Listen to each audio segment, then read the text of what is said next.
M comp, not just because there's a GP in there. Me and Jamada often rant about this champion on cast, but it's such a good comp. It's just like Dusty. It's just a very traditional front to back with a bunch of security for your Jinx in the back line. You've got Gangplank ultimates in there. You've got walls coming up from the Jarvan.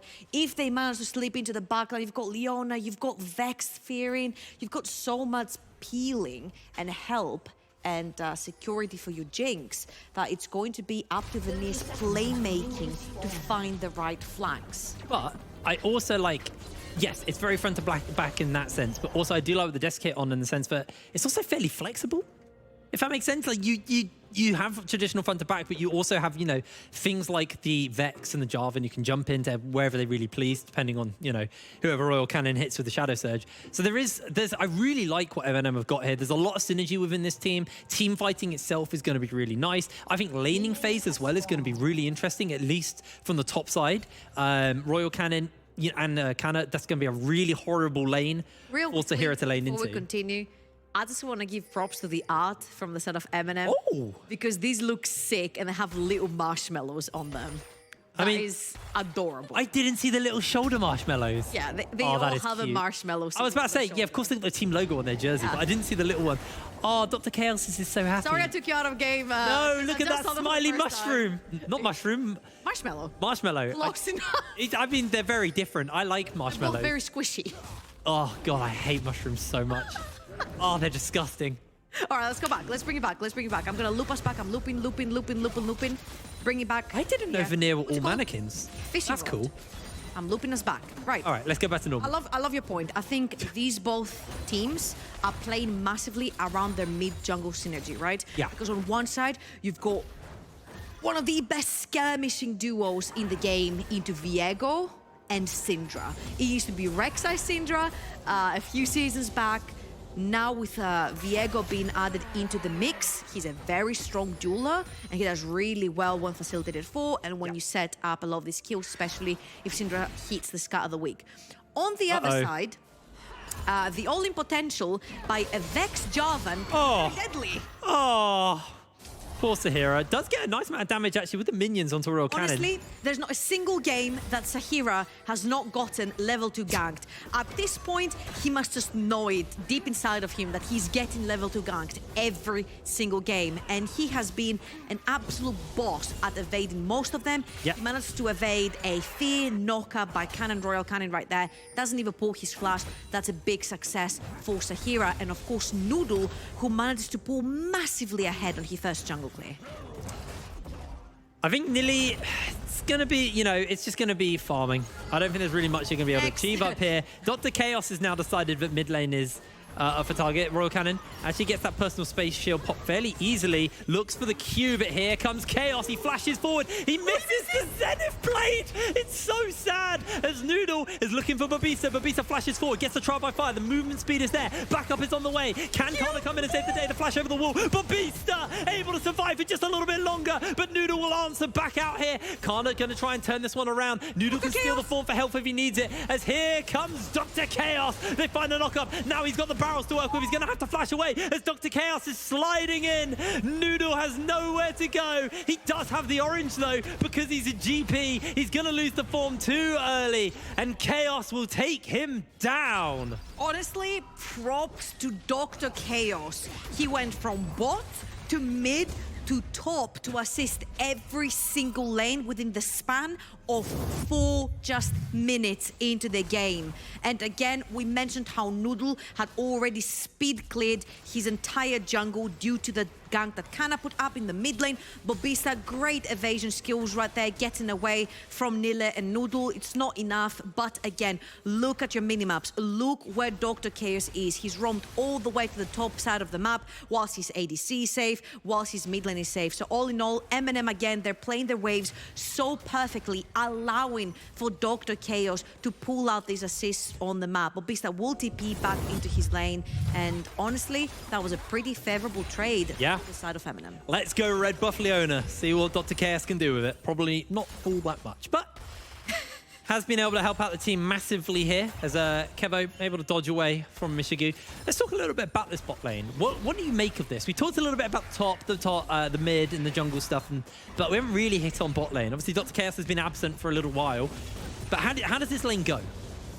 So, generally speaking, a Jinx lane pushes really fast. Due to the fact that Zeri is an okay laner, but he's not the strongest laner. He thrives more when she's playing on these skirmishes with the Lul behind her, when she has the space around. So in lane generally, especially when you're playing against a Jinx, there's very few AD carries that will deep push a Jinx. At this point, I think she's the most prominent carry when it comes to shoving down that bot lane and allowing a support to roam. And this is like having deja vu again. I think MNM have the strongest bot lane when it comes to shoving in the wave, allowing Dr. Chaos to roam around the map, collecting flashes, collecting kills. And this is in general how MNM play. We talked about their aggression in the early to mid game. They talked about it on the desk as well. I think Can and Royal Canin have been doing a fantastic job at roaming the map. Their synergy has been insane. But honestly, seeing Dr. Chaos unleashed on the map like we're seeing right now must put so much pressure to Vanir to actually try and respond to all these quick movements on the map.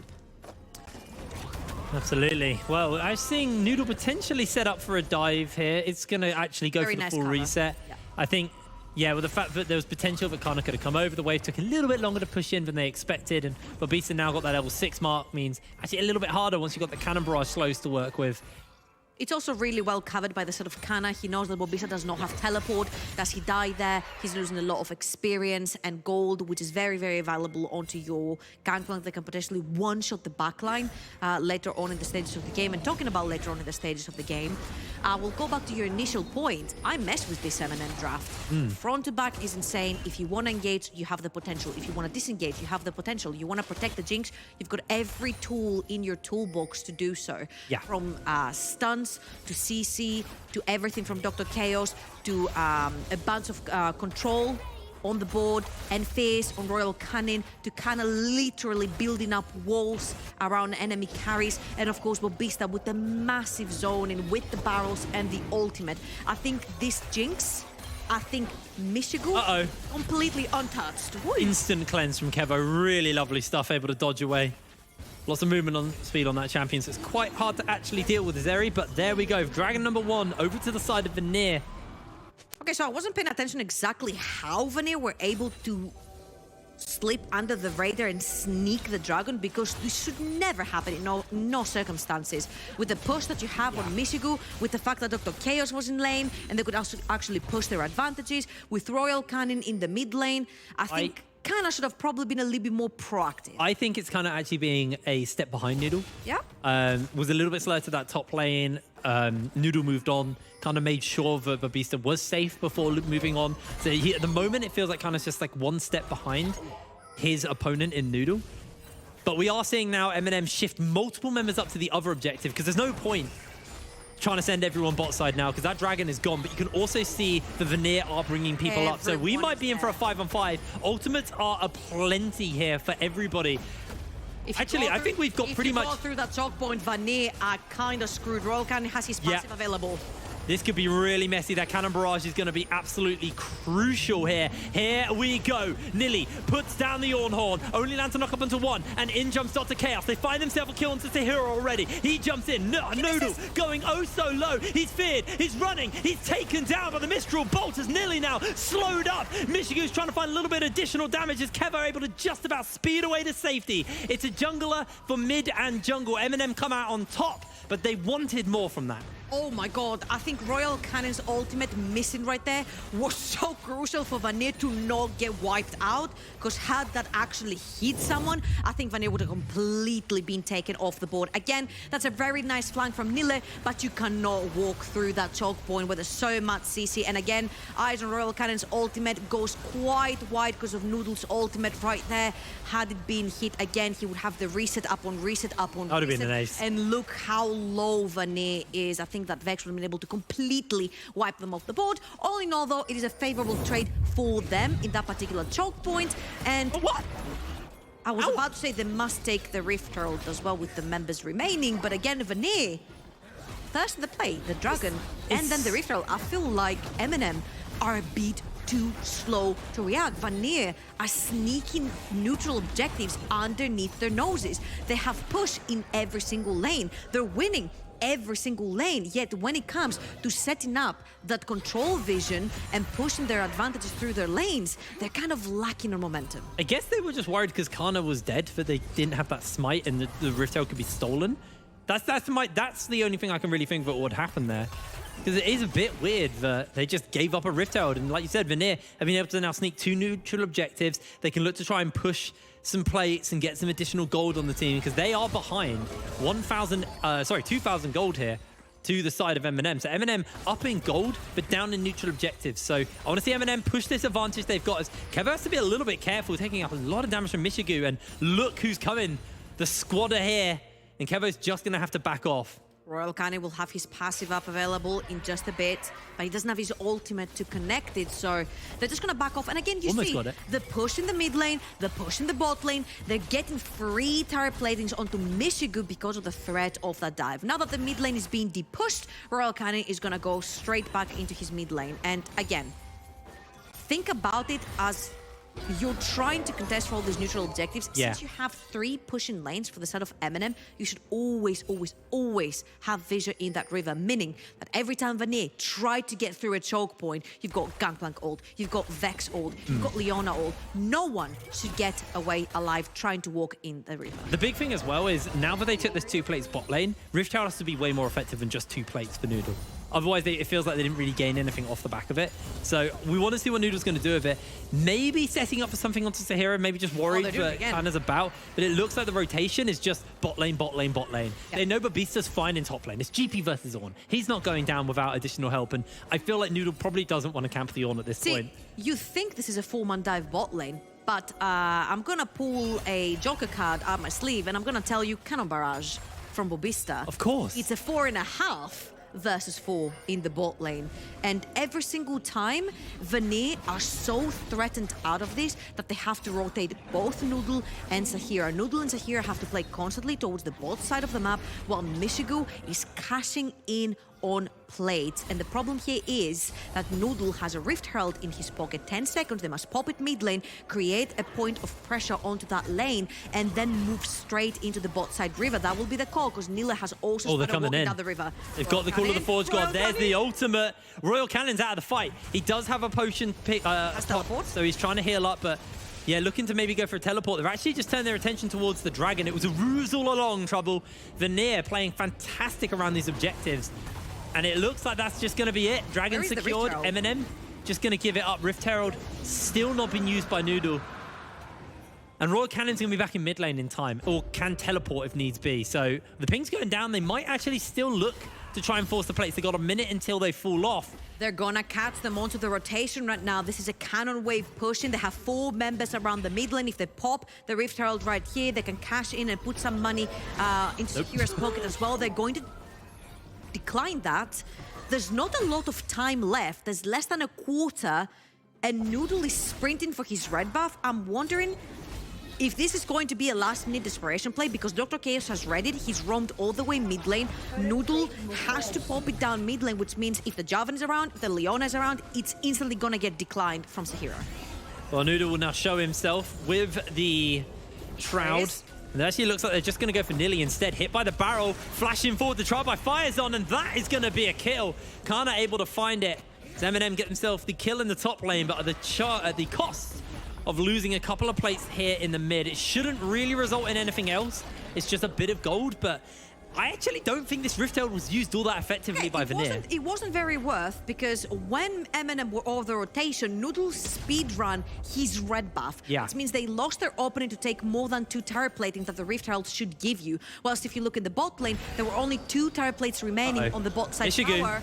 Caught out by the Spectral Maw. They get himself the Solar Flare. He's locked in place. Jumping out, but that's going to be Kevo able to secure the kill. Cannon's joined in. He's thrown himself the ultimate. He's got the fear. Noodle's pinned underneath the tower, but he's going oh so low. Royal Cannon can't quite find the kill yet. No, he can't. The Mistral Bolt goes wide. Here comes Kana. Kevo's turning it back around, and in jumps Kevo. Kana instantly gets polymorph, goes into the Cataclysm, finds himself the lockdown, finds himself the kill, but it's been too low. He's taken way too much damage, and Noodle finds the shutdown. down. Vanir coming up absolutely massive in the bot lane. Ooh, and we mentioned that Vanir need to outplay their opponents individually. They need to find the flanks, they need to find the opportunities, they need to find the one versus lesser number than you have to win these fights, and they found it right there. They turned a 3 versus 2 to a 3 versus 1 to another 3 versus 1, and they come out victorious from that. So yet again, that was a really great dive towards the bot side of the map. They catch Mishigu off guard, they kill him off, and then while Dr. Chaos is trying right there, you'll see that he misses the Everfrost. Royal Cannon misses the Everfrost, and the fact that he does not get that reset onto Kevo means that he cannot move further forward. It has been 2 instances where Royal Cannon has not been able to find resets where he could have wiped the entire map clean. Kind of just couldn't get enough damage off as well. That was messy for the side of MNM. Again, considering they had a pretty big gold lead. The comp that Vanir is running, yeah. The Syndra, the Viego, the Zeri with Lulu, love these skirmishes. Yes. They love the back and forth. They don't necessarily love the 5 versus 5 because if they don't have their own there to tank for them, it becomes a little bit difficult to just push forward because they don't have an actual initiator on their side. But if they're gonna play the skirmishes, they're gonna find 1 target to 2 targets. They're gonna take it every single time. And you know what they're gonna take as well? The 3rd neutral objective on the map, which is the 4th, sorry, because they already have 2 targets. Yeah, it is gonna be the 2nd Rift Herald that could potentially open them yet another tier 1 tower on the map. Well, there goes the tower in the bot lane. Is picked up by Mishigu. But I don't know. MNM have had like a big gold lead for a lot of this game. It feels like they've been actually... They still do. They're 1.5K, yeah. Yeah, it's not a bad lead by any means, but it felt like, you know, they had a bigger lead earlier. But they've just been sleeping on these objectives, and then that bot lane rotation into the skirmish, which Vanir took, it just feels like MNM are playing well in some areas, but then other areas, it just feels a little lackluster. Like, they're just a little bit behind the pace of Vanir. And if Vanir keep this pace up, they'll be looking at Soul. This is an infernal map as well, so it's an infernal Soul. That would be terrifying into this team. Again, I feel like MNM are a pretty good team on their macro and their decision-making when it's mid-early. And right now, they've kind of lost it on the mid-game scenario. I think this is due to the fact that they don't necessarily put down vision on the objectives they want to play towards. Whether it's the Herald or it's the Dragon, they sort of neglect to put down the vision, which means they can't blindly walk into an Ornn. You can't blindly walk into Syndra's face, because this is going to be extremely deadly for you, because your Jarvan is not that tanky yet. But right now, they've understood what the strength of the comp does, is bunching up as a 5-man ball of death and inviting your opponents to come to you if they want to go for that dragon. Oh, Nuda's going to pop the Herald, and that's actually going to have to force someone out to deal with it. Unless they just want to give up the charge onto the tower. But Beast is setting the barrels up just out of vision.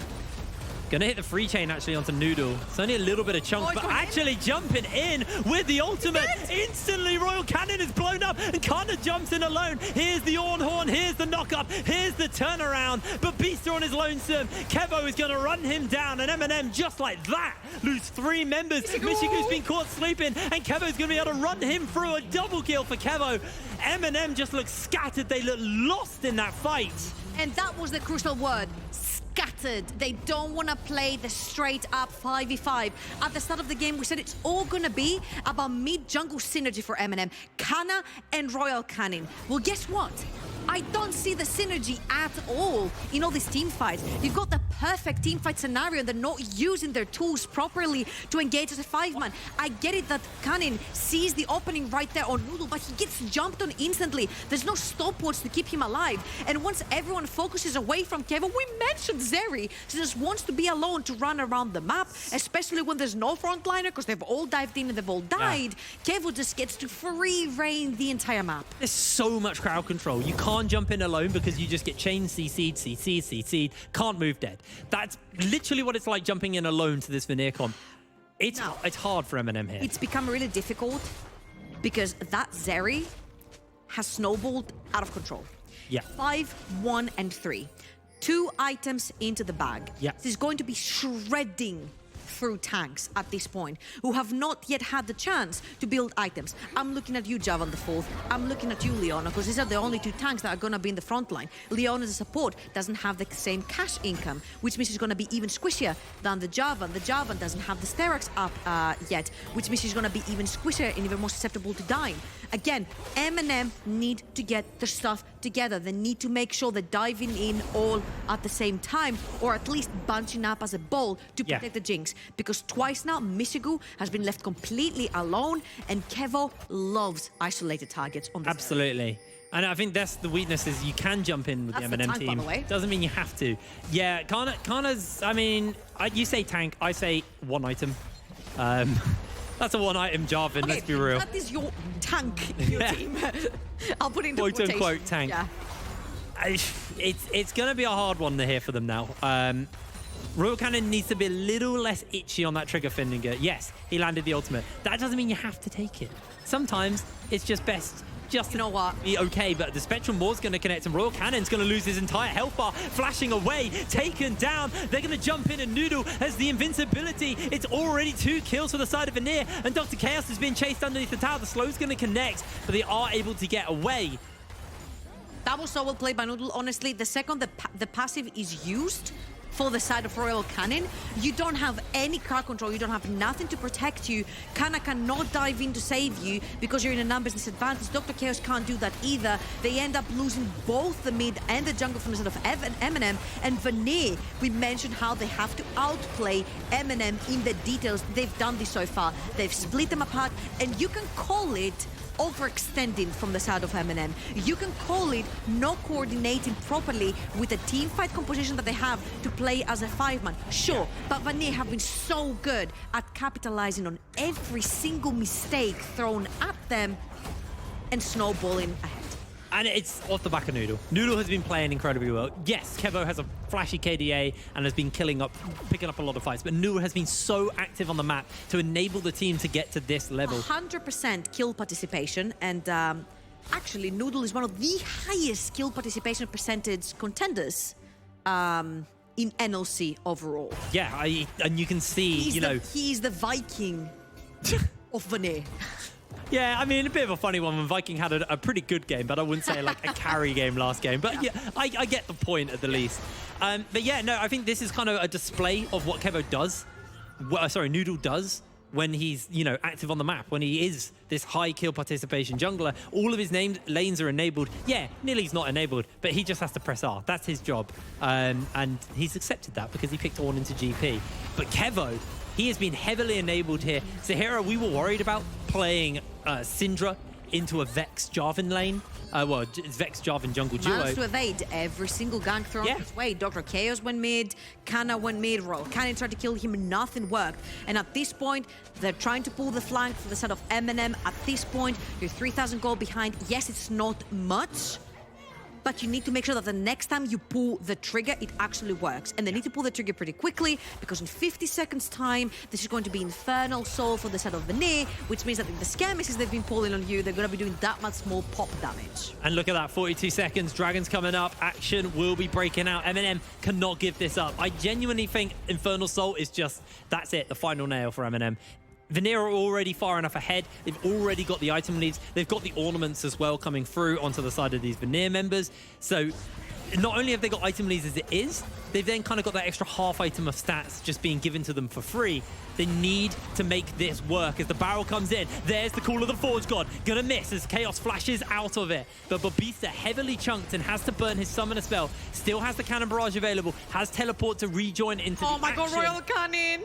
Royal Cannon, I didn't even notice he's all on his lonesome. Has the ultimate to be able to re-enter in. And now they're looking for Dr. Chaos. Lands the Solar Flare onto Kevo. He's able to jump away, but now it's Kana who pins them in place. But he's going to lose his life. And just like that, Vanir have found 2. The Cannon Barrage is absolutely nothing. It's going to do nothing. Royal Cannon trying to lock people down, but it's a double kill for the side of Kevo. And Vanir have turned this around yet again. MNM have crumbled. They have been scattered. They just look completely discoordinated right now, and it is costing them everything. Infernal Soul will go over to Vanir.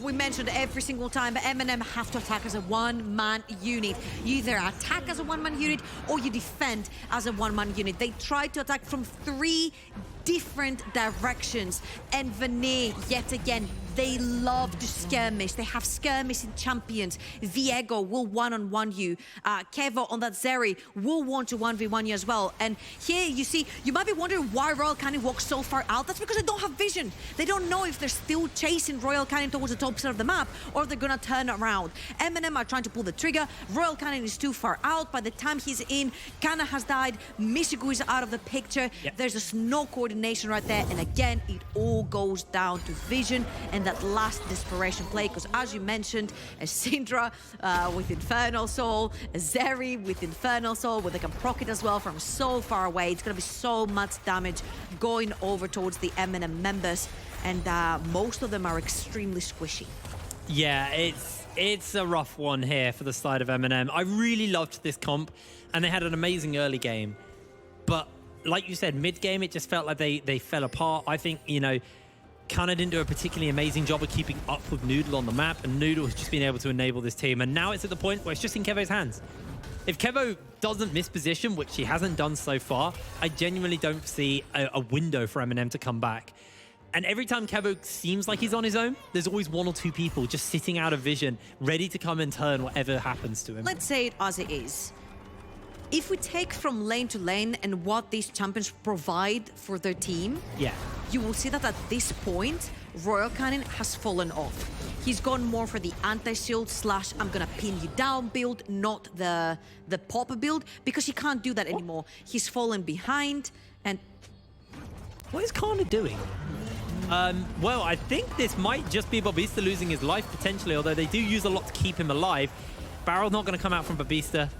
So, going back to my point, this is a Syndra that will one-shot anyone, whilst Royal Cannon is playing crowd control central here, trying to keep a Jinx alive.